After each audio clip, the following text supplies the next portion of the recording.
കൂട്ടുകാരെ, ഇന്ന് എൻ്റെ കൃഷിത്തോട്ടം ഞാൻ കാണിക്കാം. ഇന്ന് ഞാൻ നട്ടേക്കുന്ന ഏത്തവാഴ കന്നാണ് നട്ടേക്കുന്നത്. ഏത്തവാഴ കന്ന നട്ട് 1.5 മാസമായി ഞാൻ നട്ടിട്ട്. വേനലായതുകൊണ്ട് അത്ര പുഷ്ടിയില്ലാതെ നിന്ന്. ഇനി മഴ പെയ്ത് കഴിഞ്ഞാൽ ഇനി നല്ല തഴച്ച് വളരുള്ളൂ.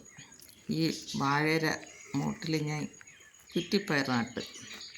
കുറ്റിപ്പയർ ചെറിയ പയർ അഗ്രി ഫാമിൽ പോയി വിത്ത് വാങ്ങിച്ചുകൊണ്ട് വന്നാണ് ഈ കുറ്റിപ്പയർ ഇട്ടേക്കണത്. പൂത്ത് തുടങ്ങിയിട്ടുണ്ട്. അതിൻ്റെ മൂട്ടിലാണ് ഞാൻ ഇട്ടേക്കുന്നത്. അതാകുമ്പം പന്തൽ വേണ്ട.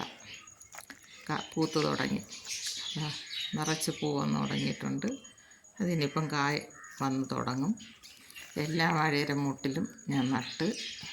ഇപ്പം 100 വാഴക്കന്ന് മൊത്തത്തിൽ നട്ട് എല്ലാം പൊടിച്ച് വന്നിട്ടുണ്ട്. ഒരു വാഴ പോലും കേടില്ലാതെ കിട്ടിയിട്ടുണ്ട്. എൻ്റെ കരിയേപ്പല, അതിൻ്റെ ഇടയിൽ ഇങ്ങനെ കരിയേപ്പലയാണ് അത്.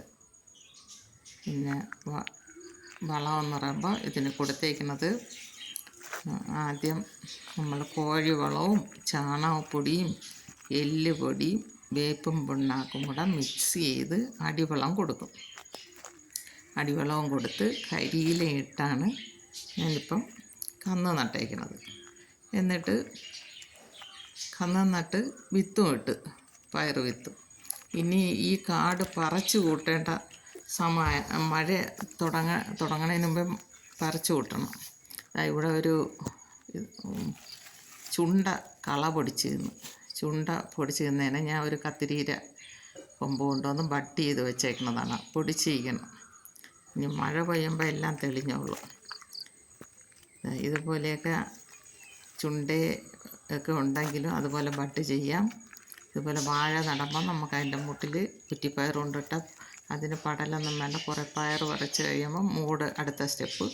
വാഴയ്ക്ക് എല്ലാം അതിൻ്റെ തോലും എല്ലാം കൂടെയൊക്കെ വെട്ടി മൂട് വാഴയ്ക്ക് വെട്ടി അണച്ചു കൊടുക്കാം. അപ്പം വാഴ നല്ല തഴച്ച് കയറി വരും. ഇതുപോലെയൊക്കെ എല്ലാവരും ചെയ്തു നോക്കണം.